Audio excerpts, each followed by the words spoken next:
মাদারীপুরে আধিপত্য নিয়ে দুপক্ষের সংঘর্ষ, আহত অন্তত 14, বাড়িঘরে ভাঙচুর, লুটপাটের অভিযোগ। বম ঠম যত যা আছে হামলা থামলা একেবারে আমাকে বাড়ি উঠছে। আমরা চাই না যে আবার ঝামেলা করুক।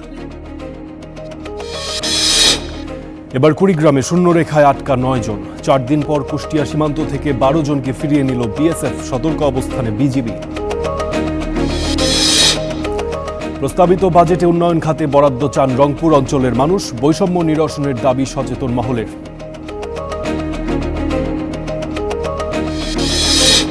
রাজশাহীতে বহুতল ভবন নির্মাণের হিড়িক, ডেভেলপার প্রতিষ্ঠানগুলোর বিরুদ্ধে ইমারতের বিধিমালা অমান্যের অভিযোগ, ক্ষতিগ্রস্ত আশপাশের বাসিন্দারা। এবং হামের পর তীব্র গরমে নানা রোগে আক্রান্ত রোগীর চাপ কুমিল্লা মেডিকেলে, শয্যা সংকটে মেঝে বারান্দায় চলছে অনেকের চিকিৎসা।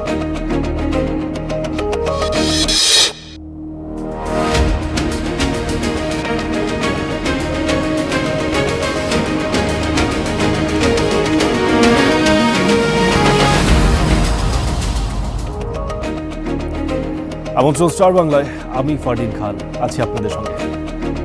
শিরোনামগুলো শুনছিলেন, এবার বিস্তারিত সংবাদ। মাদারীপুরে আধিপত্য নিয়ে দুপক্ষের সংঘর্ষ হয়েছে। এ সময় দফায় দফায় ককটেল বিস্ফোরণ করা হয়। এতে আহত হয়েছেন অন্তত 14 জন। হামলা, ভাঙচুর ও লুটপাট করা হয়েছে মোট 13টি বসতঘরে। এই দৃশ্য মাদারীপুর সদরের ঝিকরহাটি এলাকার। আধিপত্য নিয়ে সংঘাতে জড়ায় দুপক্ষ। প্রত্যক্ষদর্শীরা জানান, কাবির মোল্লার সাথে বিরোধ চলছিল পলাশখানীর। এরই জেরে সকালে দেশীয় অস্ত্র নিয়ে সংঘর্ষে জড়ায় দুপক্ষের সমর্থকরা। দফায় দফায় বিস্ফোরণ হয় ককটেল, হামলা ভাঙচুর করা হয় অন্তত 13টি বসতঘরে। আহত হন 14 জন। পরশুদিন রাত্রে ওরা ভাঙচুর করে আজকে সকালে একেবারে বম ঠম যত যা আছে হামলা থামলা একেবারে আমাকে বাড়ি উঠছে। একবার তো ধুমা হইতেছে, বোম মারতে আছে, আর একালে হুরুইয়া ডাল কাতরা নিয়ে আইয়া তা বের দিছে, 3 বের দিয়ে বের দিছে। ওই আব্বু কিচ্ছু নিয়ে যায় নাই, হাতে কিছু নিয়ে যায় নাই, ওইখানে সারাইতে গেছে। তারপর আব্বুরে বোম লাগাইছে, বোম লাগাই এই যে এই পায়জামা সব ফাইটে যে রক্ত বেরিয়েছে। সংঘর্ষ ভাঙচুরের ঘটনায় ছড়িয়ে পড়ে আতঙ্ক, পুরুষ শূন্য হয়ে পড়ে পুরো এলাকা। আমার ওই যে চালে ফেকছে এই আর এই যে এই কাকি গই যে ইটি সব বানছে। ওরা সবকিছু রেডি করতেছে। আমরা চাই না যে আবার ঝামেলা করুক, ঠিক আছে? আমরা সুস্থ বিচার চাই। খবর পেয়ে ঘটনাস্থলে যায় পুলিশ। এক পর্যায়ে নিয়ন্ত্রণে আসে পরিস্থিতি। দুই পক্ষের বিরুদ্ধে আমরা শক্ত অবস্থান নেই এবং আমাদের সর্বাত্মক প্রচেষ্টায় আমরা তাদেরকে ডিসপার্স করতে সক্ষম। যারা এই ঘটনার সাথে জড়িত, যারা এই সংঘর্ষে মূল হোতা, তাদেরকে ধরার জন্য আমরা অভিযান আমাদের চালানো অব্যাহত থাকবে। অপ্রীতিকর পরিস্থিতি এড়াতে এলাকায় অতিরিক্ত পুলিশ মোতায়েন করা হয়েছে। Desk report, star news. এ বিষয়ে আমরা আরো বিস্তারিত জানার চেষ্টা করব। মাদারীপুর থেকে যুক্ত হচ্ছেন সহকর্মী আকাশ আহমেদ সোহেল। কথা বলবো সোহেলের সঙ্গে। জি সোহেল, এরকম ব্যাপক মাত্রার সংঘর্ষের নেপথ্যে আসলে কি কারণ, এটি সূত্রপাত কোথায় সে সম্পর্কে একটু জানতে চাই, এবং প্রশাসনের পক্ষ থেকে এখন পর্যন্ত কি কি পদক্ষেপ নেওয়া হয়েছে?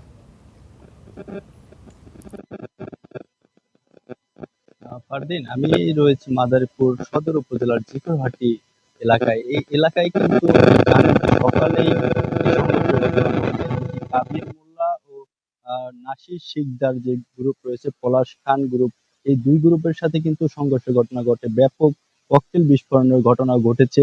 এই মুহূর্তে কিন্তু এই এলাকাটিতে পুলিশ মোতায়েন রয়েছে, অতিরিক্ত পুলিশ মোতায়েন করা হয়েছে। তারা কিন্তু টহল দিচ্ছেন যেন বিশৃঙ্খলা রোধে তারা চেষ্টা চালাচ্ছেন, যেন কোনো বিশৃঙ্খলা না ঘটে আর যেন এরকম কোনো ঘটনা না ঘটে। সেই জন্যই কিন্তু অতিরিক্ত পুলিশ সেই সকাল থেকে কিন্তু এখন পর্যন্ত নিয়োজিত রয়েছে। তারা কিন্তু এখানে দায়িত্ব পালন করছেন। এছাড়াও যে সংঘর্ষের যে কারণ হিসাবে যেমনটি জানতে পেরেছি, যেমনটি এলাকাবাসীর সাথে কথা বলে যেমনটি জানতে পেরেছি, যারা যেমনটি জানিয়েছেন, কিছুদিন আগেই কিন্তু এই যে কাবির মোল্লা, তার উপরে কিন্তু একটি হামলার ঘটনা ঘটেছিল, তাকে মারধর করা হয়। সেই মারধরের কারণেই কিন্তু একটি পূর্ব শত্রুতার জের সৃষ্টি হয়। সেই জের ধরেই এই দ্বিতীয় সংঘর্ষের ঘটনা আবার ঘটে। সেই সংঘর্ষে কিন্তু সকালে দেশীয় অস্ত্রশস্ত্র নিয়ে তারা সংঘর্ষে লিপ্ত হয়। এরপরে কিন্তু এই ঘটনায় প্রায় 14 জনের মতো মানুষ, তারা কিন্তু সদর হাসপাতালে কেউ যায়নি এমনটি কিন্তু জানতে পেরেছি। বিভিন্ন হাসপাতালে কিন্তু তারা চিকিৎসা নিয়েছে, তারা কিন্তু এখন পর্যন্ত গা ঢাকা দিয়েছে। এলাকায় কিন্তু পুরুষ শূন্য, একেবারে পুরুষ শূন্য রয়েছে। শুধু মহিলারা, এই যে নারী রয়েছে পরিবারের নারী সদস্যরাই কিন্তু এলাকায় এখন পর্যন্ত অবস্থান করছেন, এমনটি কিন্তু দেখতে পেয়েছি। এছাড়া যে একজন রয়েছেন যে ককটেল ককটেলের আঘাতে কিন্তু একজন গুরুতর আহত হয়েছেন, নাসির শিকদার, সেই নাসির শিকদারকে কিন্তু ঢাকায় নিয়ে যাওয়া হয়েছে। এছাড়া যারা রয়েছেন সকলেই কিন্তু আহত রয়েছেন, তবে এখন পর্যন্ত কোনো আহত যারা রয়েছেন তাদের সাথে আমরা কথা বলতে পারিনি, তাদের কিন্তু দেখতে পাইনি। এই এলাকাতে এখন পর্যন্ত থমথমে পরিস্থিতি বিরাজ করছে। যেমন বলছেন, আমি কথা বলেছিলাম মাদারীপুর সদর সার্কেল অতিরিক্ত সুপার ফারিয়া রশিদ ভাবনার সাথে। তিনি যেমনটি জানিয়েছেন যে এখন পর্যন্ত এই ঘটনায় কিন্তু কোনো মামলা হয়নি, তবে মামলার প্রস্তুতি চলছে বলেও কিন্তু তিনি জানিয়েছেন। তবে যে ককটেল বিস্ফোরণের ঘটনা, আসলে মাদারীপুরে যে সংঘর্ষের ঘটনা ঘটে, সেই সংঘর্ষের প্রতিটি ঘটনাতেই কিন্তু ককটেল বিস্ফোরণের ঘটনা থেকেই থাকে, তাও কিন্তু শত শত ককটেল বিস্ফোরণ ঘটনা ঘটে। সেই ককটেল বিস্ফোরণের ঘটনায় কিন্তু একাধিক মামলাও হয়, এর আগেও কিন্তু মামলা হয়েছে। তো এই ঘটনাটিতেও কিন্তু মামলার প্রস্তুতি চলছে বলে এমনটি কিন্তু আমাদেরকে জানিয়েছেন। তো মামলা এখন পর্যন্ত অভিযান চলমান রয়েছে, যারা এই সংঘর্ষে জড়িত রয়েছে তাদেরকে ধরতে কিন্তু অভিযান অব্যাহত রেখে, এমনটি কিন্তু জানতে পেরেছি। এখন পর্যন্ত যে নারী সদস্যরা রয়েছেন তারা কিন্তু ব্যাপক আতঙ্কে রয়েছেন যে ফের যে এখানে সংঘর্ষ বা পাল্টা হামলার ঘটনা ঘটতে পারে, এমনটি কিন্তু আমাদেরকে জানিয়েছেন। ফারদিন, মাদারীপুর থেকে এই ছিল সর্বশেষ। জি সোহেল, আপনাকে ধন্যবাদ। কুষ্টিয়া সীমান্তের শূন্য রেখায় থাকা নারী শিশুর সহ 12 জনকে 4 দিন পর ফেরত নিয়েছে বিএসএফ। তবে নতুন করে কুড়িগ্রামের রৌমারীতে শূন্য রেখায় আটকা 9 জন। এছাড়াও বিভিন্ন সীমান্ত অব্যাহত আছে পুশিন চেষ্টা। সতর্ক অবস্থানে আছে বিজিবিও, জোরদার আছে টহল ও নিরাপত্তা। কুড়িগ্রামের রৌমারী সীমান্ত শূন্য রেখায় 2 দিন ধরে আটকা 9 জন। এর মধ্যে গয়টাপাড়ায় 6 ও ভন্দুরচরে আছেন 3 জন। সীমান্তে সতর্ক অবস্থানে বিজিবি, সাথে আছে গ্রামবাসী, তাই পণ্ড হয়ে যায় বিএসএফের পুশিনের চেষ্টা। তবে শূন্য রেখায় খোলা আকাশের নিচে মানবেতর দিন কাটছে আটকে থাকা নারী ও শিশুদের। বৃষ্টির সময় আমরা আমাদের নিজের ত্রিপাল এবং ছাতা ছিল, যতটুকু সামর্থ্য ছিল আমরা তাদেরকে দিয়ে নিরাপদে রাখার চেষ্টা করেছিলাম। 6 জন বসে রয়েছে, আমাদের বিডিআরও বসে রয়েছে, বিএসসিও ওখানে আছে। বাংলাদেশে ডেমাই দেওয়ার জন্য ওরা আইছিল, আমরা ঢুকতে দেইনি। কুষ্টিয়ার দৌলতপুর সীমান্তের শূন্য রেখায় 4 দিন ধরে আটকে থাকা শিশু সহ 12 জনকে ফিরিয়ে নিয়েছে বিএসএফ। ব্যর্থ হয়েছে পুশিনের চেষ্টা। জয়পুরহাটের হাটখোলা সীমান্তে এক বৃদ্ধকে ঠেলে পাঠানোর চেষ্টা করে বিএসএফ। বিজিবির বাধায় সে চেষ্টাও পণ্ড হয়ে যায়। কিছু শ্রমিক ধান কাটতেছে, ওনার কাছে যায় খাবার চাই, তো ওরা বললো যে আপনার বাড়ি কোথায়, চাল চলন থেকে ভারতে বুঝা পারছে কোন ভেজাল না হয়, এই জন্য পুশিং এর জন্য আমার সঙ্গে সঙ্গে ব্যাক করে দিচ্ছে। ওখানে চুয়াডাঙ্গার দর্শনায় কয়েক দফা পুশিনের চেষ্টার পর সতর্ক অবস্থানে বিজিবি। আপাতত সীমান্তবর্তী জমিতে আবাদে নিরুৎসাহিত করা হচ্ছে চাষিদের। আমরা সীমান্ত এলাকার মানুষ, আমরা এটা কখনোই মেনে নেব না। সরকারি ভাবে করুক, আমাদের এটা এভাবে দিচ্ছে কেন? সীমান্ত এলাকায় 6 বিজিবি সর্বোচ্চ সতর্ক অবস্থায় রয়েছে। কোনো অবস্থাতেই যেন অবৈধ অনুপ্রবেশ বা পুশিং সংঘটিত না হয়, সে লক্ষ্যে সীমান্তে আমরা অতিরিক্ত সতর্কতা জারি করেছি এবং টহল ও জনবল বৃদ্ধি করা হয়েছে। জেলার 113 কিলোমিটার সীমান্ত জুড়ে বাড়ানো হয়েছে নিরাপত্তা। এছাড়া দেশের অন্যান্য জেলার সীমান্ত সুরক্ষায় সতর্ক অবস্থানে Bangladesh border guard. Desk report, star news. দর্শক, সরেজমিনের সীমান্তের পরিস্থিতি সম্পর্কে জানার চেষ্টা করব। জামালপুর থেকে আলমগীর হোসেন এবং চুয়াডাঙ্গা থেকে যুক্ত হচ্ছেন সহকর্মী জহির রায়হান সোহাগ। শুরুতেই যেতে চাই জামালপুরে। আলমগীর, জামালপুর থেকে রৌমারী সীমান্ত তো একদম কাছেই, সেখানে শূন্যরেখা আটকে থাকাদের বিষয়ে কি তথ্য আছে আপনার কাছে, এবং জামালপুর সীমান্ত যেটি, সেখানে আপনি কি চিত্র দেখতে পাচ্ছেন, যদি দুটি মিলে একটু বিস্তারিত জানাতেন। ফারদিন, আমি যদি আপনাকে জামালপুর সীমান্তের চিত্রটি বলি, তো এখন পর্যন্ত আমি যদি সকাল থেকে বা গতকাল থেকে আসলে যে বিষয়টি আমরা লক্ষ্য করেছি, এখন পর্যন্ত কিন্তু অনেকটাই শান্তই রয়েছে। আর পার্শ্ববর্তী আমাদের যে কুড়িগ্রাম জেলা রয়েছে, অর্থাৎ কুড়িগ্রামের রৌমারী যে সীমান্ত রয়েছে, এই রৌমারী সীমান্তে গতকাল ভোরে যে 9 জনকে পুশিং করে বিএসএফ, তাদের কাটাতার ফিরিয়ে কিন্তু বাংলাদেশের যে অংশ রয়েছে, অর্থাৎ বাংলাদেশ নোম্যান্স ল্যান্ডে তারা আসলে সেখানে অবস্থান করছে। সেখানে কিন্তু শিশুসহ মোট 9 জন সেখানে অবস্থান করছে। তো এই বিষয়টি নিয়ে কিন্তু গতকাল থেকে আজ এখন পর্যন্ত বিজিবি এবং বিএসএফ বেশ কয়েকবার তারা আসলে বৈঠক করেছেন, কিন্তু কোনো বৈঠকে কিন্তু এখন পর্যন্ত কোনো ফলপ্রসূ আসলে কোনো সুরাহা আসেনি। সেটি না আসার ফলে কিন্তু সেই যে 9 জন ব্যক্তি তারা কিন্তু এখনো কিন্তু বাংলাদেশের যে নোম্যান্স ল্যান্ড অংশ রয়েছে তারা কিন্তু সেখানে আসলে মানবেতর জীবনযাপন করছে। তো আমরা বিভিন্নভাবে আসলে খোঁজ খবর নিয়ে দেখেছি যে তাদের আসলে এই আমাদের ওই বাংলাদেশের অংশে যারা স্থানীয় বাসিন্দারা রয়েছেন তারা কিন্তু সেখানে যাচ্ছেন, তাদের খোঁজ খবর নিচ্ছেন, অনেকেই কিন্তু অনেক ধরনের খাবার বা পানীয় দিয়েও কিন্তু তাদের সহযোগিতা করছেন। তো আমরা আসলে যে স্থানীয়দের সাথে যে বিষয়টি নিয়ে কথা বলেছিলাম তারা যে বিষয়টি বলছেন যে গতকাল কুড়িগ্রামের যে রৌমারী সীমান্তের যে 1060 নম্বর পিলারের কাছাকাছি অংশেই কিন্তু তারা এই 9 জনকে পোষণ করার চেষ্টা করে। তো সেখানে কিন্তু স্থানীয় এবং বিজিবির বাধার মুখে কিন্তু তারা কিন্তু বাংলাদেশে প্রবেশ করতে পারেনি। তো স্থানীয়দের সাথে আমরা কথা বলে যে বিষয়টি জানতে পেরেছি, স্থানীয় এবং বিজিবি মিলে কিন্তু সার্বক্ষণিক তারা সতর্ক অবস্থায় রয়েছে, যেন কোনোভাবেই ভারত থেকে কোনো অনুপ্রবেশকারী যেন বাংলাদেশে প্রবেশ না করতে পারে সেদিকে কিন্তু তারা কড়া নজর রেখেছেন। পাশাপাশি বিজিবির পাশাপাশি কিন্তু স্থানীয়রাও এই ভূমিকা রাখছেন এবং জামালপুর বিজিবি 35 ব্যাটালিয়নের যিনি অধিনায়ক রয়েছেন লেফটেন্যান্ট কর্নেল হাসানুর রহমান, তার সাথে আমি কথা বলেছি। তিনি যে বিষয়টি বলেছেন, অবৈধ অনুপ্রবেশ রুখতে কিন্তু বিজিবি সার্বক্ষণিক প্রস্তুত রয়েছে, কোনোভাবেই কাউকেই কিন্তু এই দেশে আসলে প্রবেশ করতে দেওয়া হবে না বলে তারা জানিয়েছেন। ফারদিন। জি আলমগীর, আপনাকে ধন্যবাদ। এবার নজর দিতে চাই চুয়াডাঙ্গায়, সেখানে জহির আমাদের জন্য অপেক্ষা করছেন। জহির, চুয়াডাঙ্গার সীমান্ত পরিস্থিতি সম্পর্কে একটু জানাবেন। সেখানে বিজিবির কি ধরনের তৎপরতা দেখছেন এবং বিএসএফ এর তরফ থেকে কোনো ধরনের পুশিনের চেষ্টা দেখতে পাচ্ছেন কিনা?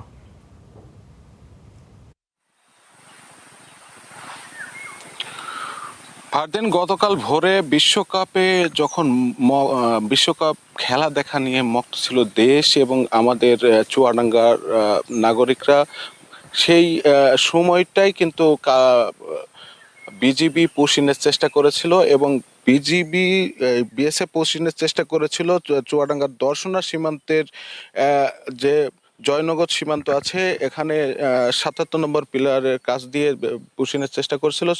বিজিবির কঠোর তৎপরতায় সেই পুশিন চেষ্টা কিন্তু ব্যর্থ হয়ে যায় এবং তাদেরকে আবারও ভারতীয় ভূখণ্ডে, বাংলাদেশের ভূখণ্ডের বাইরে রেখে আসে বিজিবি এবং তাদের সহায়তা, বিজিবিকে সবসময় সহায়তা করছে স্থানীয় যারা বাসিন্দা আছেন তারা।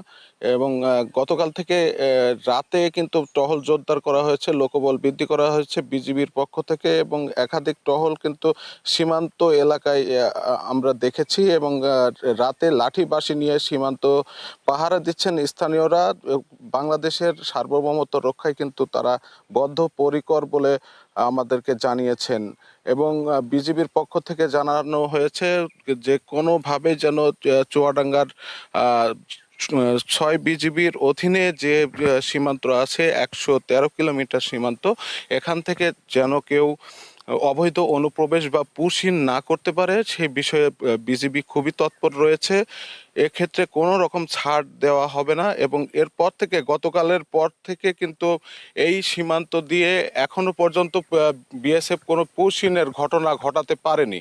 তো মোটামুটি এখনো পর্যন্ত আমাদের এই দর্শনা জয়নগর সীমান্ত মোটামুটি শান্ত পরিবেশ বিরাজ করছে বলে বলা যায়। ফারদিন। ধন্যবাদ জহির আপনাকে। দেশের খাদ্য উৎপাদন ও কৃষি অর্থনীতিতে গুরুত্বপূর্ণ অবদান রেখেও উন্নয়ন পরিকল্পনায় পিছিয়ে থাকার অভিযোগ উত্তরাঞ্চলের মানুষের।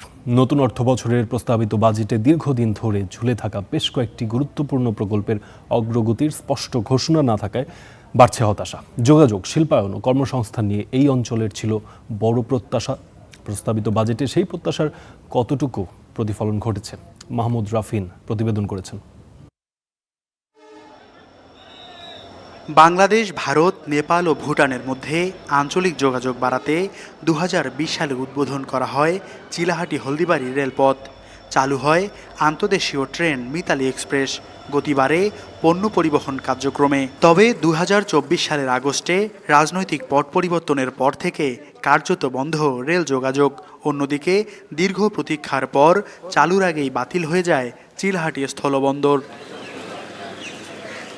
এমন বাস্তবতায় সৈয়দপুর বিমানবন্দরকে আন্তর্জাতিক বিমানবন্দর হিসেবে উন্নীত করা নিয়ে স্বপ্ন দেখছে উত্তরের জনপদ। কিন্তু ভূমি অধিগ্রহণ জটিলতায় প্রায় 7 বছর আটকে আছে প্রকল্পের কাজ।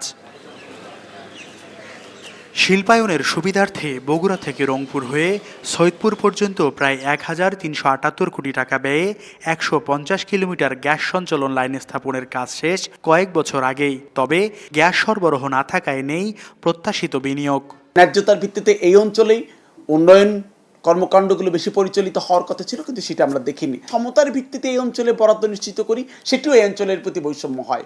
যেহেতু দীর্ঘদিন ধরে উন্নয়ন বঞ্চিত হয়েছে, ফলে এই অঞ্চলের জন্য বিশেষ থোক বরাদ্দ নিশ্চিত করবার মধ্য দিয়ে এই অঞ্চলের যা প্রয়োজন ন্যায্যতার ভিত্তিতে সেই উন্নয়ন গুলোকে নিশ্চিত করাটা খুব জরুরি। 2024 সালে কুড়িগ্রামে বিশেষ অর্থনৈতিক অঞ্চলের জন্য ভুটানের রাজা জমি পরিদর্শন করলেও অগ্রগতি নেই।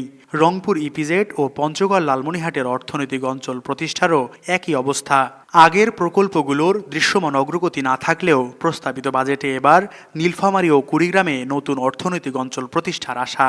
সারা দেশে যখন 7% মানুষ গরিব কমেছে, তখন এই অঞ্চলে 7% মানুষ গরিব বেড়েছে, এই দৃষ্টান্তও আছে। এই অঞ্চলের শিল্পায়নের জন্য যদি একটা প্রণোদনা না থাকে, তাহলে আসলে এখানে শিল্পের বিকাশটা ওরকম হবে না।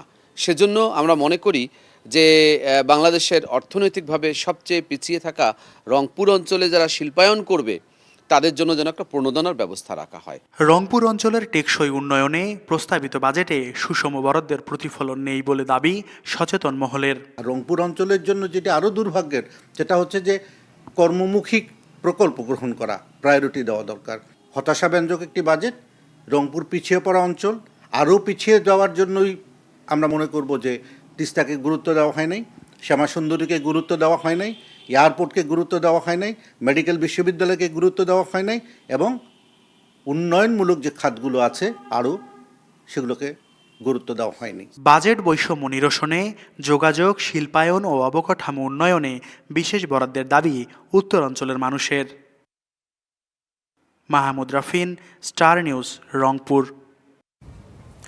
রংপুর থেকে এবার নজর দেব রাজশাহীতে। রাজশাহী নগরীতে একের পর এক গড়ে উঠছে বহুতল ভবন, বাড়ছে আবাসন ব্যবসাও।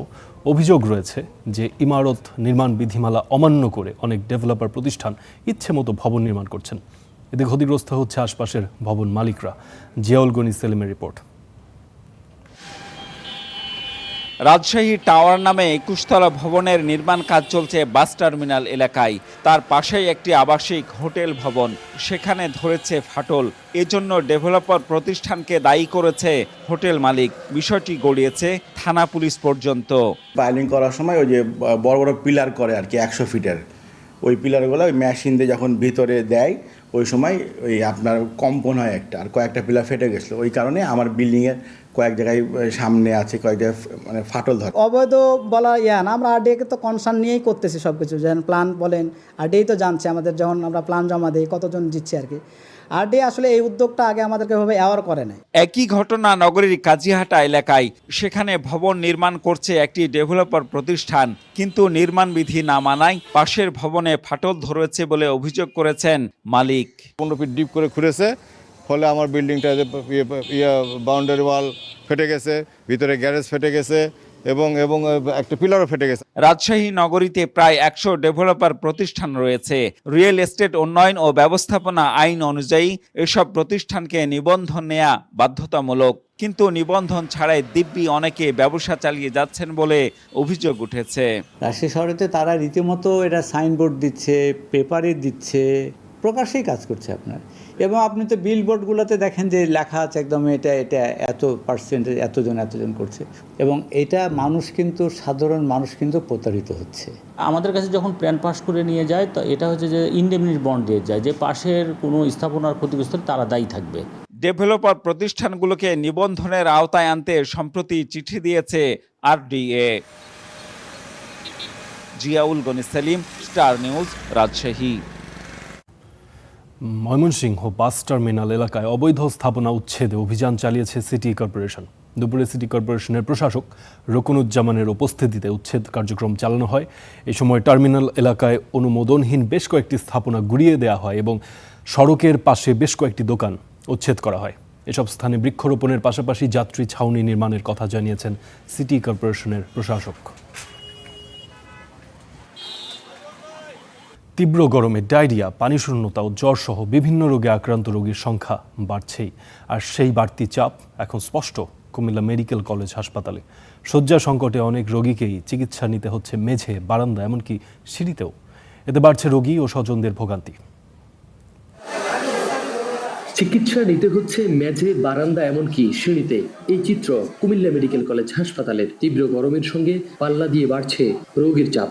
হাসপাতালের মেডিসিন ওয়ার্ডে নেই কোনো খালি বেড। স্বজনদের অভিযোগ, অনেক সময় এক রোগীর সঙ্গে 2 থেকে 3 জন স্বজনকে হাসপাতালে অবস্থান করতে হয়। প্রচন্ড গরমে তাই শিশু, বয়স্ক ও নারীদের কষ্ট আরো বাড়ছে। সিট তো খালি নাই, নিচেও খালি নেই। একটা মানুষ যে দাঁড়ানোর অবস্থাও নাই। ফ্লোরের মধ্যে রাখা সম্ভব না, তারপর আমরা ফ্লোরের মধ্যে রাখতে হচ্ছে। থাকার মতো নয় যে এখন এখানে শুচ্ছি আমরা, এখানে তো আপনার এমনি আরো অসুস্থ হয়ে যাব। এটা গরু ছাগলের মতো এখানে মানুষ বসবাস করতেছে, কিন্তু চিকিৎসার তেমন একটা আমার মনে হয় সুবিধা নেই। মানুষ বেশি, তারপরে পরিবেশটা খারাপ। ভালো মানুষ যে অসুস্থ হয়ে যেতেছে। তীব্র গরমে ডায়রিয়া, পানি শূন্যতা ও জ্বরের রোগী বাড়ছে। হাসপাতাল কর্তৃপক্ষ বলছে সীমিত সক্ষমতার মধ্যে সেবা দেওয়ার চেষ্টা করা হচ্ছে। তবে বিশেষজ্ঞদের আশঙ্কা, শয্যা ও অবকাঠামো সুবিধা নিশ্চিত না হলে আরো বাড়বে সংকট। একদম সর্বান্তকরণে আমরা চেষ্টা করছি যে একটা প্রপার চিকিৎসা দেওয়ার জন্য।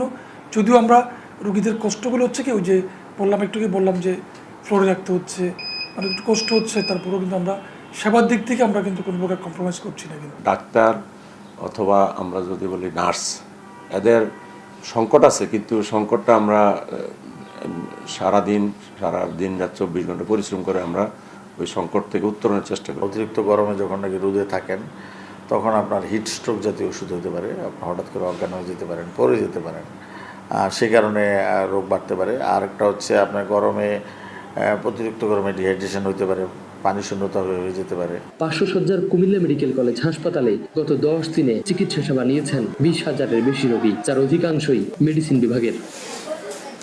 আব্দুল্লাহ আল মারুফ, স্টার নিউজ, কুমিল্লা। কুষ্টিয়া সীমান্তে বিজিবির আলাদা অভিযানে মাদকসহ বিভিন্ন ভারতীয় পণ্য জব্দ করা হয়েছে। রোববার রাত থেকে সোমবার ভোর পর্যন্ত 47 বিজিবি ব্যাটালিয়নের আওতাধীন বিভিন্ন সীমান্ত এলাকায় অভিযান চালানো হয়। এসব অভিযানে ফেন্সিডিল, বিদেশি মদ, ভারতীয় চকলেট, বাজি সহ বিভিন্ন পণ্য উদ্ধার করা হয়। উদ্ধারকৃত মালামালের আনুমানিক দাম কয়েক লাখ টাকা বলে জানিয়েছে বিজিবি।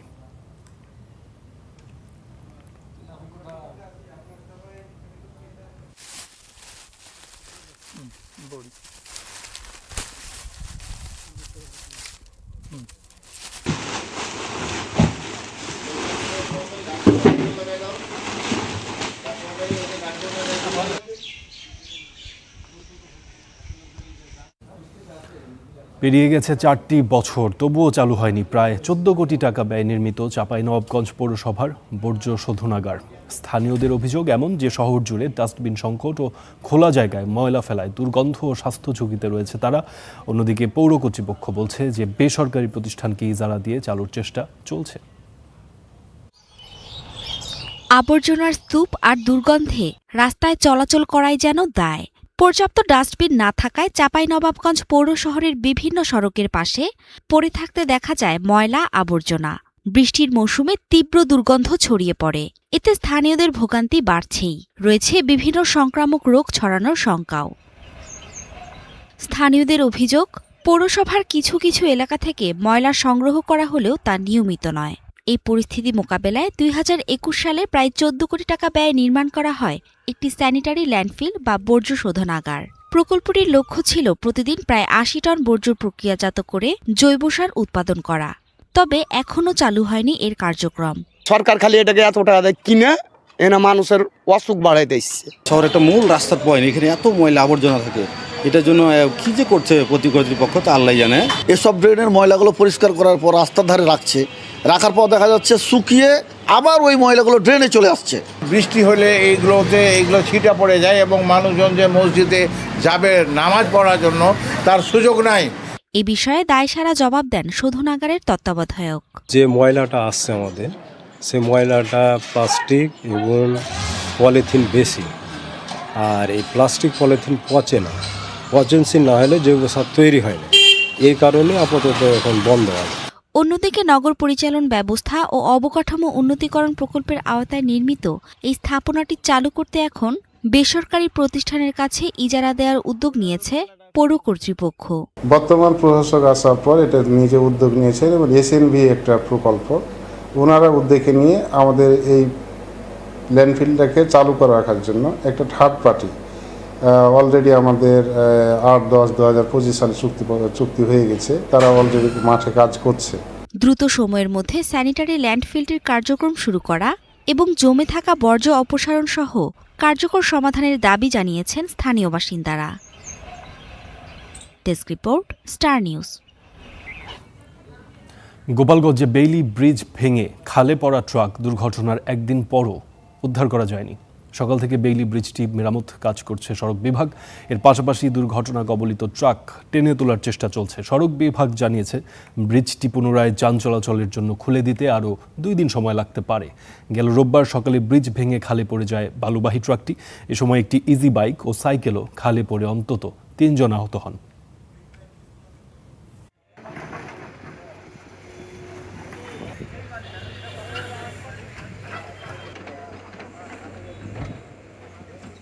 ফ্যামিলি কার্ড কর্মসূচি বাস্তবায়নে কোনো ধরনের দলীয় সম্পৃক্ততা থাকবে না, এই কথা জানিয়েছেন অর্থমন্ত্রী আমির খসরু মাহমুদ চৌধুরী। কার্ডের সুবিধা যেন প্রকৃত উপকারভোগীদের কাছেই পৌঁছায় এবং অর্থ যেন পরিবারের নারীর হাতেই থাকে, সেই বিষয়ে কঠোর নজরদারির নির্দেশ দেওয়া হয়েছে বলেও জানিয়েছেন তিনি। সোমবার সচিবালয়ে নিজ দপ্তরে এক বৈঠক শেষে অর্থমন্ত্রী বলেছেন, এই কার্যক্রম তদারকিতে জেলা প্রশাসক ও উপজেলা নির্বাহী কর্মকর্তাদের সক্রিয় ভূমিকা পালনের নির্দেশ দেওয়া হয়েছে। 2026-27 অর্থ বছরের বাজেটে ফ্যামিলি কার্ড কর্মসূচির জন্য প্রায় 14,000 কোটি টাকা বরাদ্দ রাখা হয়েছে। দেশের দরিদ্র ও নিম্ন আয়ের পরিবারের জীবনমান উন্নয়ন এবং নিত্য প্রয়োজনীয় পণ্যের সহায়তা দেওয়ার লক্ষ্যেই এই কর্মসূচি পরিচালিত হচ্ছে বলে জানিয়েছেন অর্থমন্ত্রী। তিনি বলেছেন, ভঙ্গুর অর্থনীতিকে স্থিতিশীল করা এবং সেই স্থিতিশীলতা থেকে সমৃদ্ধির পথে এগিয়ে নেওয়াই এবারের বাজেটের অন্যতম চ্যালেঞ্জ।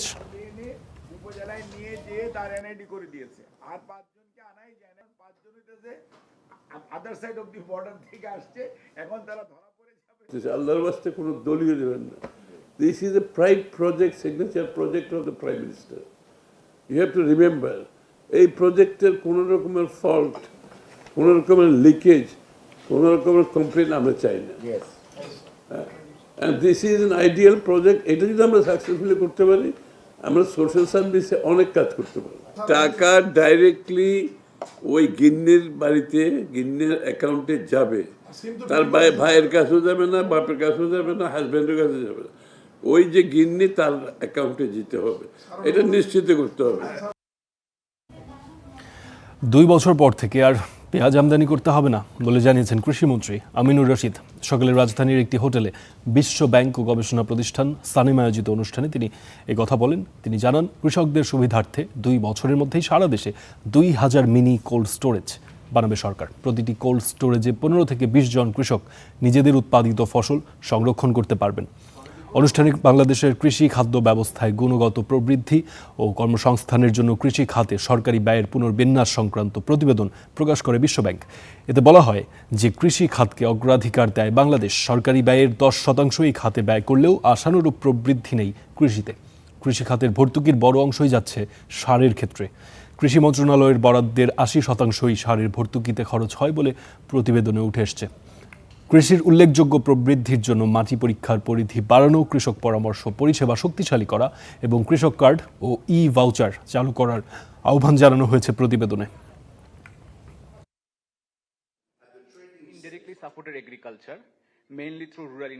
আমরা কল্পনাতে মনে হয় হ্যাঁ কোল্ড স্টোরেজ হয়েছে, এবার ভেজিটেবল কোল্ড স্টোরেজ রাখা হবে। ভাই, উৎপাদনটা তো করেছে কৃষক। আপনি যদি তার উন্নয়ন চান, তার ঘর দরায় দুয়ারের পাশে কোল্ড স্টোরেজ করেন। আমরা চিন্তা করছি আগামী 1 থেকে 2 বছরের মধ্যে আমরা 2000 মিনি কোল্ড স্টোরেজে হাত দিচ্ছি। ভরা মৌসুমেও হাসি নেই সাতক্ষীরার আম চাষি ও ব্যবসায়ীদের মুখে। লাভের বড় অংশ চলে যাচ্ছে ক্যারেট, বস্তা, কাগজ আর পরিবহন খরচে। কোনো কোনো ক্ষেত্রে 1 মণ আম ভোক্তার কাছে পাঠাতে খরচ পড়ছে আমের দামের কাছাকাছি। এতে অতিরিক্ত অর্থ গুনতে হচ্ছে ক্রেতার। সবার আগে বাজারে উঠেছে আম, ফুরিয়ে আসছে সময়। তাই শেষ মুহূর্তে আম সংগ্রহ, বাছাই ও বাজারজাতকরণে ব্যস্ত সাতক্ষীরার চাষিরা। চলতি মৌসুমে ফলন হয়েছে বাম্পার, তবে কাটেনি দুশ্চিন্তা। বাগানি আর ব্যবসায়ীদের দাবি এবার দাম কম, তার উপর মরার উপর খাড়ার ঘা হয়ে দাঁড়িয়েছে প্যাকেজিং খরচ। আমরা এখান থেকে কিনি, প্যাকেজিং খরচ, লিভার খরচ, গাড়ি ভাড়া দিয়ে আমাদের যে মোকাম ঢাকা ভৈরব এসব দিকে পাঠিয়ে সেখান থেকে আমরা সেই পরিমাণ অর্থ পাচ্ছি না। ক্যারেট এখানটাই সিজন শেষে বিক্রি হয় 140 টাকা 130 টাকা, কিন্তু সিজনের সময় এসে একই ক্যারেট বিক্রি হচ্ছে 270 টাকা 280 টাকা। অনলাইন আম বিক্রেতারাও পড়েছেন বিপদে। জানান ক্যারেটের দাম বেড়ে যাওয়ায় কঠিন হয়ে পড়েছে আম বাণিজ্য। 28 টাকা যদি 1 কেজি আম পার কেজিতে পড়ে, তো গ্রাহকের কাছে সেই আমটা প্রায় পৌঁছাতে গেলে 130 টাকা 40 টাকা কেজি পড়ে যায়। এবারে যে দেখা যায় যে 700 টাকার আম আমি কাস্টমারের কাছে পৌঁছে দিতে আমার খরচ হয়ে যাচ্ছে 1200-1300 টাকা। বস্তা বিক্রি হয় 20 টাকা পিস খালি বস্তা, আর ক্যারেট আম টাম দিয়ে সাজায় কমপ্লিট করে বস্তাতে সেলাই করে দেবে আপনার 300 টাকা পিস। বাজারজাত খরচ বাড়ার কথা স্বীকার করলেন কৃষি কর্মকর্তা। উৎপাদক ও ভোক্তার মধ্যে সরাসরি সংযোগ বাড়ানোর উপর জোর দিচ্ছেন তারা। সরকারিভাবে এখন যেটা শুরু হয়েছে, পোস্ট অফিসের মাধ্যমে যেটা যায় কেজিতে 5 টাকা দরে তারা খরচটা বহন করতে পারে। এক্ষেত্রে যদি আমাদের সার্বিক ব্যবস্থাপনায় আমরা এটা আনতে পারি যে কৃষক কম খরচে তাদের আমগুলো অনলাইনের মাধ্যমে হোক বা বাণিজ্যিকভাবে তারা নিজেরা বিক্রি করতে পারে, তাহলে আমাদের সাতক্ষীরার আম কৃষক বা ব্যবসায়ী যারা আছে তারা অধিক লাভবান হবে। পাশাপাশি পরিবহন খরচ নিয়েও বিপাকে পড়েছেন আম চাষি সহ ব্যবসায়ীরা। Desk report, star news. সারা দেশে এখন চলছে বিশ্বকাপ উন্মাদনা। প্রিয় দলকে সমর্থন জানাতে টানানো হয়েছে পছন্দের পতাকা, আঁকা হয়েছে গ্রাফিতিও। তর্ক বিতর্ক আর নিজ দলের পক্ষে চলছে ভবিষ্যৎবাণী। দর্শক, বিশ্বকাপ উন্মাদনার আরও খবর জানার চেষ্টা করব। এই মুহূর্তে কুমিল্লা থেকে যুক্ত হচ্ছেন আব্দুল্লাহ মারুফ। কথা বলবো মারুফের সঙ্গে। মারুফ, বিশ্বকাপ ঘিরে সমর্থকদের উচ্ছ্বাস কুমিল্লায় কেমন দেখছেন? প্রিয় দলের খেলা উপভোগ করতে কি কি আয়োজন করা হয়েছে কুমিল্লায়? যেহেতু এবার মধ্যরাতে ম্যাচগুলো পড়ছে, প্রজেক্টরে খেলা দেখার ব্যবস্থা করা হয়েছে কিনা, সব মিলে পরিস্থিতি জানাবেন। কুমিল্লাতে বিশ্বকাপের উন্মাদনা অন্য জেলা থেকে একটু ভিন্ন, কারণ কুমিল্লাতে বলা চলে যে ব্রাজিল এবং আর্জেন্টিনার যে সাপোর্টার রয়েছেন সারা দেশে যেরকম, কুমিল্লাতে কিন্তু একেবারে মুখোমুখি অবস্থান। আমার পেছনে দেখতে পাচ্ছেন আর্জেন্টিনা, আর এই পাশে ব্রাজিলের সাপোর্টার রয়েছে, এবং এমন অবস্থা যে পার্টিন আমার পেছনে আমি বলছিলাম যে তারা একসাথে দাঁড়ানোর জন্য, কিন্তু তারা ভিন্নভাবে দাঁড়িয়েছে। অর্থাৎ তারা বলতে চাইছে নিজের দলের যে সাপোর্টার, নিজের দলের যে সাপোর্ট, সেটি আসলে কতটা তীব্র তারা যাচ্ছে। যদি একটু জানাতে চাই আপনার এই 3 বিশ্বকাপ, তারা বলছিলেন কিছুক্ষণ শেষ বিশ্বকাপ, তারা বলছিলেন যে আর বিশ্বকাপ পাবে না আর্জেন্টিনা। এবার বিশ্বকাপকে আপনাদের প্রত্যাশা কি বলেন তো? আমি প্রথমে বলতে চাই, আমি যখন শুনছি যে ফুটবল নিয়ে একটা বিতর্ক হবে, আমি খুব আশা নিয়ে এখানে আসছিলাম, কিন্তু আসার পরে আমি খুব হতাশ। আমি এই যে দেখেন, এই যে হলুদ জার্সি পরা, দেখেন জন্ডিসের রোগীগুলা আপনার কাজের সাথে আমার এনে দাঁড় করেছেন ভাই। এই জন্ডিসের রোগীগুলো মানে যেগুলো দেখলে মনে হয় যে জন্ডিসে একবারে রোগা মানে অবস্থা খারাপ। কিন্তু কিন্তু দেখেন আমরা হচ্ছে আমরা আর্জেন্টিনা, আমরা হচ্ছে বর্তমান বিশ্ব চ্যাম্পিয়ন, আমাদের সাথে দাঁড় করেছেন কি হলুদ সাংবাদিক, জন্ডিসের রোগী। এখন ভাই আমি আসলে খুবই হতাশ। তারপর বলতে চাই যে আপনি যে প্রশ্নটা করছেন যে আমাদের শেষ বিশ্বকাপ কিনা, আমাদের শেষ বিশ্বকাপ না এটা।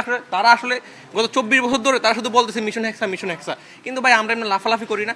আমরা দেখেন, আমরা হচ্ছে আমি যখন ছোট ছিলাম, আমি যখন ক্লাস 5 পড়ি 2014 সালে, তখন আমি অনেক ছোট ছিলাম, কিন্তু আমরা দেখছি কি মেসির একক নৈপুণ্যে পাশাপাশি অনেক ভালো প্লেয়ার ছিল, কিন্তু মেসি যে এত ভালো প্লেয়ার, সে একা আর্জেন্টিনাকে ফাইনালে নিয়ে গেল, এবং ফাইনালে অনেক প্রতিদ্বন্দ্বিতা বলে একটা খেলা হলো, কিন্তু তারা কি করলো, নিজের মাঠে সেমিফাইনালের মতো একটা খেলায় জার্মানির কাছে 7টি গোল খেলে। ভাই আমি তাদেরকে রেসপেক্ট করি। 7টি গোল খেলেও তারা 5টি বিশ্বকাপ নিয়েছে এখন পর্যন্ত। তাদের একটু কথা শুনতে চাই, তারা আসলে কি বলতে চায়। 5টি বিশ্বকাপ আপনাদের ঘরে আছে, বলা চলে যে কোনো দলের কাছে 5টি বিশ্বকাপ এখন পর্যন্ত নেই।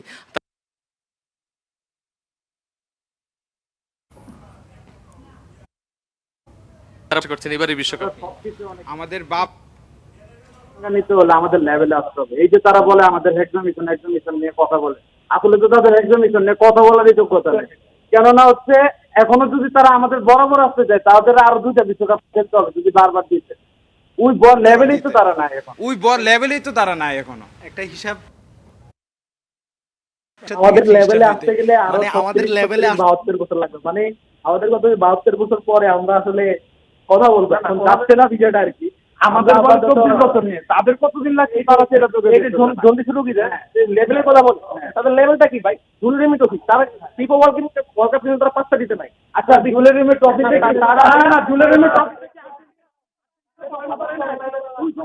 তারা না, জুলের ট্রফি থেকে আমরা আমরা আমরা সবার কথাই শুনবো, আমরা একে একে সবার কথা শুনবো। আমরা একটু শুনতে চাই যে এবারের বিশ্বকাপে আপনার কি প্রত্যাশা, আসলে কি ব্রাজিল কাপ নিতে পারবে কিনা? শুনতে চাচ্ছেন আপনি যে কিনা অস্তিত্বহীনতা ভুগছে, ব্রাজিলের জার্সিটা যার গায়ে নাই তার থেকে আপনি শুনতে চাচ্ছেন এরকম লজ্জা ব্রাজিল জার্সি করতে পারে না, লজ্জা এটা খেলে যে আমার বড় ভাই লজ্জায় করতে পারে না। হলুদ আমরা হলুদকে দান করি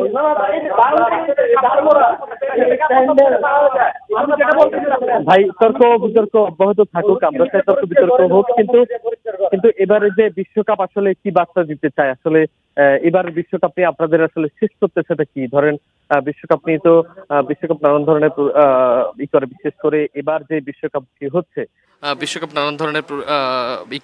করে এবার যে বিশ্বকাপটি হচ্ছে সেই বিশ্বকাপে যারা বাংলাদেশ থেকে যারা সাপোর্ট করছে তারা আসলে কোন প্রত্যাশা সাপোর্ট করছে আপনার কি মনে? দেখেন, আমাদের প্রত্যাশা সবসময় একরকম। আমরা প্রথম দিন বিশ্বকাপ খেলতে আসি, এবার শেষ দিন খেলে আমরা ট্রফি নিয়ে মানে বাড়িতে যাব, এটাই আমাদের প্রত্যাশা।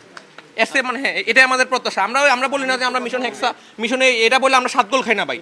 আমরা প্রথম দিন খেলতে আসি, শেষ দিন পর্যন্ত খেলে আমরা ট্রফি নিয়ে যাই ইনশাল্লাহ। উনি বলছিলেন যে 7 গোল আপনারা খেয়েছেন, এবার কি সেই কোনো লক্ষণ দেখছেন কিনা? আবার এই প্রতিবাদে আপনারা কি বলবেন? আসলে আমরা এখানে ব্রাজিল এবং আর্জেন্টিনা ডিবেট করছে, এখানে কোনো জার্মানির সম্পৃক্ততা নাই।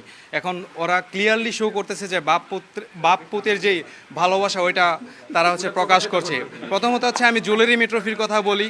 জুলেরিমি ট্রফি যখন ব্রাজিল জিতে তখন তারা কোয়ালিফাই করতে পারতো না, আর তাদের যে হিস্ট্রি তাদের হিস্ট্রি হচ্ছে চুরি বাটপারের হিস্ট্রি। তারা প্রথম পেরুর সাথে ম্যাক্স ফিক্সিং করে তাদেরকে ট্রেড দিয়ে ওই বিশ্বকাপ জিতে, যার ক্লিয়ার এভিডেন্স হিস্ট্রি থেকে বলা যায়। তারপরের যে ট্রফি সেখানে যে ম্যারাডোনা তার হাত ব্যবহার করে যেটি খুব অবৈধ।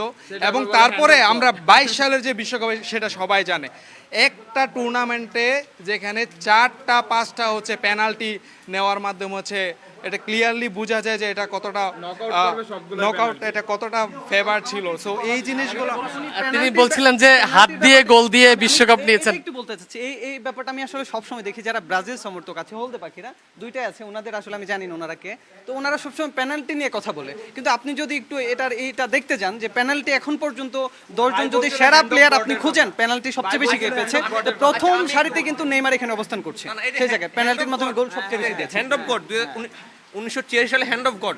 আমি যদি একটু ইতিহাস বলছে না, ইতিহাস থেকে বলি, এখন পর্যন্ত ইতিহাসে সবচেয়ে প্রভাবশালী যদি পারফরমেন্স দেখা হয় তাহলে 1986 সালে ম্যারাডোনার সেই পারফরমেন্স কথা হয়। এটা শৈল্পিক ভাই, এটা হ্যান্ড অফ গড না, এটা শৈল্প, এটা অন্য করতে পারেন আপনি। আমি বলি এটা এটা চুরি বাটপারি না। তারা কিছুক্ষণ আগে বলছিলেন যে স্বৈর শাসকের আমলেই ব্রাজিল বিশ্বকাপ নিয়েছে। আমি ইতিহাস একটু বলি। 1986 তখন বিশ্বকাপ নিয়েছিল। আপনাদের সবাইকে ধন্যবাদ। বিশ্বকাপ উন্মাদনা ছড়িয়ে পড়ুক বাংলাদেশের প্রত্যেকটি ঘরে, আমরাও প্রত্যাশা করছি। পার্টিন দেখছিলেন আসলে কতটা প্রতিদ্বন্দ্বিতাপূর্ণ খেলা, মেক্সিকো জার্মানি যুক্তরাষ্ট্রে যে খেলা হচ্ছে সেই খেলা বলা চলে যে তর্ক বিতর্কে বাংলাদেশের এই কুমিল্লা বিশ্ববিদ্যালয়ে ছড়িয়ে পড়েছে। বিশ্বকাপের উন্মাদনা প্রত্যেকটি জায়গায় ছড়িয়ে পড়ুক কুমিল্লার মতো, সেই প্রত্যাশা। পার্টিন এই ছিল কুমিল্লা থেকে আমার কাছে সব শেষ। জি মারুফ, আমরা দেখছিলাম কুমিল্লায় বেশ প্রাণবন্ত এক ধরনের তর্ক বিতর্ক ফুটবল বিশ্বকাপ নিয়ে চলছিল। আর্জেন্টিনা এবং ব্রাজিলের সমর্থকদের মাঝে বেশ মজার খুনসুটি এবং একে অপরকে বিভিন্নভাবে মজার ছলেই আক্রমণের চেষ্টা আমরা দেখছিলাম। সারা দেশেই আসলে একই চিত্র আমরা দেখতে পাচ্ছি। তবে আমাদের প্রত্যাশা থাকবে এটি যেন এক ধরনের মজা বা হাসি ঠাট্টা বা খুনসুটির ভিতরেই থাকে, এটি কোনোভাবেই যেন খারাপ কোনো পর্যায়ে না পৌঁছায়, সেই প্রত্যাশায় থাকবে। দর্শক, আমাদের স্টার বাংলার আয়োজনে এই ছিল আজকের মতো। এবার চট্টগ্রাম সংক্রান্ত সমস্ত খবরাখবর জানবেন স্টার চট্টগ্রামে, সেখানে মিথিলা আঞ্জুম অপেক্ষা করছেন আমাদের জন্য। ধন্যবাদ ফারদিন। আমন্ত্রণ স্টার চট্টগ্রামের সাথে আছি আমি মিথিলা আঞ্জুম। শুরুতেই জেনে নিব শিরোনামগুলো। অর্থ লেনদেন নিয়ে বিরোধের জেরে আনোয়ারায় মা মেয়ে খুন, অভিযুক্ত প্রতিবেশী গ্রেপ্তার। রাউজানে যুবদল নেতার হত্যার ঘটনায় ধরা পড়েনি কেউ। চট্টগ্রাম কমোডিটি এক্সচেঞ্জ চালুর অপেক্ষা, লেনদেন হবে সোনা রূপা সহ নিত্যপণ্য, ন্যায্য মূল্য নিশ্চিতের আশা।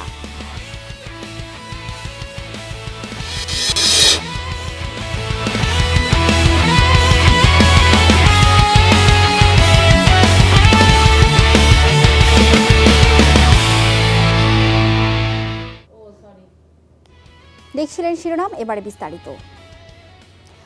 আর্থিক লেনদেন সংক্রান্ত বিরোধের জেরে চট্টগ্রামের আনোয়ারায় মা মেয়ে হত্যা, ব্রিফিংয়ে জানিয়েছে পুলিশ।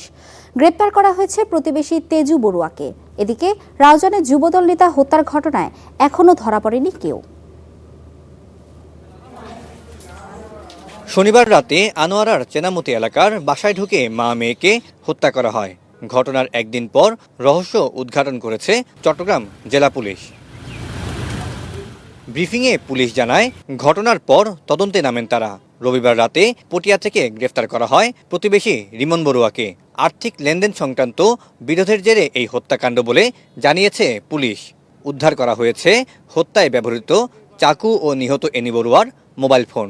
তাদের নিজেদের একেবারে অন্তদ্বন্দ্ব বা এই যে টাকা পয়সা ধারকে কেন্দ্র করে এই ঘটনা আসলে ঘটে। এই ঘটনার পিছনে আমরা অন্য কোনো উদ্দেশ্য পাই নাই, মোটিভ যেটা ছিল এটাই ছিল এবং এখান থেকে আমরা সব কিছু উদ্ধার করেছি। আমরা একটা মামলা রেকর্ড হয়েছে থানায়, আর আমরা তাকে যেহেতু গ্রেপ্তার করেছি, আমরা এই যে আইনগত যে প্রক্রিয়াগুলো আছে খুব দ্রুত আমরা এটা শেষ করে ফেলবো। এদিকে রাউজানে যুবদল নেতা মাসুদুল হক হত্যার ঘটনায় এখনও ধরা পড়েনি কেউ। পুলিশ বলছে জড়িতদের ধরতে অব্যাহত আছে অভিযান। মার্ডার মামলা ছিল, তাদের নামে অনেক মামলা আছে। তো এরা একেবারে চিহ্নিত সন্ত্রাসী, আশেপাশের এলাকারই, এবং তারা আমরা হয়তোবা ধারণা করছি যে কোনো স্বার্থের কারণে তারা হয়তো ভাড়াটিয়া হিসেবে হয়তো এটা আসতে পারে বা ব্যবহার হতে পারে। তো এটা আমরা না ধরা পর্যন্ত আসলে ওটা আমরা করতে পারতেছি না। আমরা আগে ধরি, তারপরে আমরা হয়তো এটার মোটিভটা সম্পর্কে জানতে পারবো। সামাজিক যোগাযোগ মাধ্যমে ছড়িয়েছে মাসুদুল হক হত্যার সময়কার ফুটেজ। তাতে দেখা গেছে সিএনজি চালিত অটোরিকশায় আসা 6 দুর্বৃত্ত গুলি করে পালিয়ে যায়। 3 জনের হাতে পিস্তল আর 2 জনের হাতে ছিল shotgun. Syed Tamim Mahmud, star news, Chattogram. চট্টগ্রামের সম্পত্তি নিয়ে বিরোধের জেরে বাবাকে অপহরণ করে হত্যার অভিযোগে অটোচালক ছেলেকে গ্রেপ্তার করা হয়েছে। পিবিআই জানায়, 2024 সালের জুনে এক নারীর মাধ্যমে হানি ট্র্যাপে ফেলে বাবা মুজিবুর রহমানকে অপহরণ করা হয়। হত্যার পর মরদেহ নগরীর আউটার লিংক রোডে ফেলে দেওয়া হয়। অজ্ঞাত পরিচয়ে তখন মরদেহটি দাফন করে পুলিশ। নিখোঁজের ঘটনায় মেয়ের করা অভিযোগের তদন্তে নামে পিবিআই। তথ্য প্রযুক্তির সহায়তায় শ্বশুরবাড়ি এলাকায় তার অবস্থান শনাক্তের পর গ্রেপ্তার করা হয়। বেলাল তার ভাই এবং তার ভাইরা জলিলের সহায়তায় তার বাবাকে হত্যা করার একটি পরিকল্পনা করে। তারই অংশ হিসাবে 24 সালের জুন মাসের 6 তারিখে একটি মহিলার সহায়তায় তারা হানি ট্র্যাপ সাজিয়ে ওই মহিলার বাসায় নিয়ে খাবারের সাথে তারা ঘুমের ওষুধটা মিশিয়ে দেয়। বাবা যখন নিস্তেজ হয়ে যায় তখন গাড়ির ভিতরে বেলাল এবং জলিল গামছা পেঁচায় তার বাবাকে হত্যা করে লাশকে আউটার সার্কুলার রোডে ফেলে যায়। বাকলিয়ায় 4 বছরের শিশুকে ধর্ষণ মামলায় সাক্ষ্য গ্রহণ শেষ হয়েছে। মঙ্গলবার যুক্তিতর্ক উপস্থাপন। সকালে চট্টগ্রাম মহানগর শিশু সহিংসতা দমন ট্রাইব্যুনালের বিচারক সৈয়দা হাফসা ঝুমা এই আদেশ দেন। মামলায় মোট 18 জনের সাক্ষ্য গ্রহণ সম্পন্ন হয়েছে। সোমবার ফৌজদারি কার্যবিধির 342 ধারায় আসামির পরীক্ষা করা হয়েছে। এর আগে গত 9 জুন একমাত্র আসামি মনির হোসেনের বিরুদ্ধে অভিযোগ গঠনের মাধ্যমে বিচার কাজ শুরু হয়।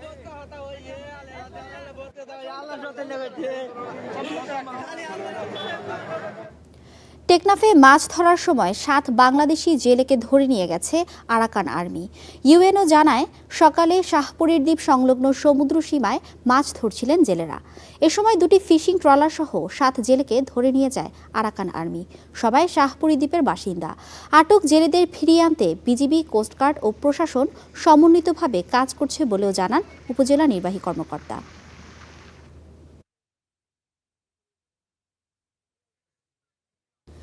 পুঁজিবাজারে শেয়ার লেনদেনের মতো চট্টগ্রামে চালুর অপেক্ষায় থাকা কমোডিটি এক্সচেঞ্জে লেনদেন হবে সোনা, রূপাসহ নিত্যপণ্য। এজন্য চট্টগ্রাম স্টক এক্সচেঞ্জে চালুর অপেক্ষায় আছে কমোডিটি এক্সচেঞ্জ।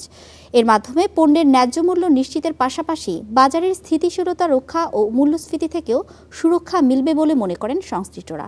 এমদাদুল হকের রিপোর্ট। কমোডিটি এক্সচেঞ্জ চালুর জন্য 2017 সালে চট্টগ্রাম স্টক এক্সচেঞ্জের প্রস্তাবের পর নানা ধাপ পেরুলেও গত 9 বছরে আলোর মুখ দেখেনি এই উদ্যোগ। সম্প্রতি বাজেট প্রস্তাবনায় এটি চালুর ঘোষণা দিয়েছেন অর্থমন্ত্রী। এজন্য চলছে শেষ মুহূর্তের প্রস্তুতি। আমরা এই পর্যন্ত বহু আমাদের যারা এখানে ইনভলভ থাকবে, কমোডিটি চেঞ্জে কাজ করবে, তাদের বিভিন্ন ধরনের প্রশিক্ষণ এখানে কর্মশালা পরিচালিত হয়েছে। From all the side we are ready. এখন শুধুমাত্র সরকার থেকে আমরা গো অ্যাহেড একটা সিগন্যাল পাওয়ার জন্য অপেক্ষা করে আছি। চট্টগ্রাম স্টক এক্সচেঞ্জ বলছে দেশের প্রথম কমোডিটি এক্সচেঞ্জ চালু করতে প্রযুক্তি ও অবকাঠামোগত প্রস্তুতি সম্পন্ন। এখন অপেক্ষা ব্রোকার এবং পণ্য তালিকা অনুমোদনের। আমাদের রেগুলেটরি কাঠামোর মধ্যে ব্রোকার তৈরি করা এবং যে প্রোডাক্টগুলো নিয়ে আমরা শুরু করতে যাচ্ছি সেগুলো অ্যাপ্রুভাল রেগুলেটরি অথরিটির কাছ থেকে লাগবে। আমাদের ব্রোকার এবং প্রোডাক্ট অ্যাপ্রুভাল দিলে 3 থেকে 4 মাসের মধ্যে আমরা কমোডিটি এক্সচেঞ্জ লাইভ করতে পারবো। দক্ষিণ এশিয়া সহ বিশ্বের বিভিন্ন দেশে এই ধরনের কমোডিটি এক্সচেঞ্জ পণ্যের ক্রেতা বিক্রেতা উভয়কেই সুবিধা দিচ্ছে। বাংলাদেশেও মিলছে একই ধরনের সুবিধা।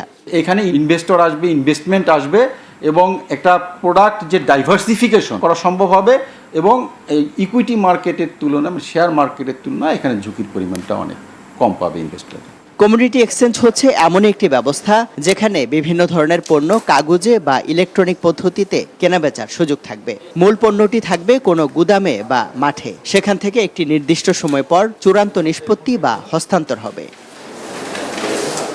ইমদাদুল হক, স্টার নিউজ, চট্টগ্রাম। সোলার প্যানেলে সুপেয় পানির ব্যবস্থা হলো খাগড়াছড়ির দুর্গম চিকনচাট কারবারি পাড়ার বাসিন্দাদের। সকালে প্রকল্পটির উদ্বোধন করেন সেনাবাহিনীর খাগড়াছড়ি সদর জোনের অধিনায়ক। তিনি জানান এর মাধ্যমে শতাধিক পরিবার এবং চিকনপাড়া সরকারি প্রাথমিক বিদ্যালয়ের শিক্ষক শিক্ষার্থীরা নিরাপদ পানির সুবিধা পাবেন। পরে শিক্ষার্থীদের মাঝে শিক্ষা উপকরণ ও খেলাধুলার সামগ্রী বিতরণ করা হয়।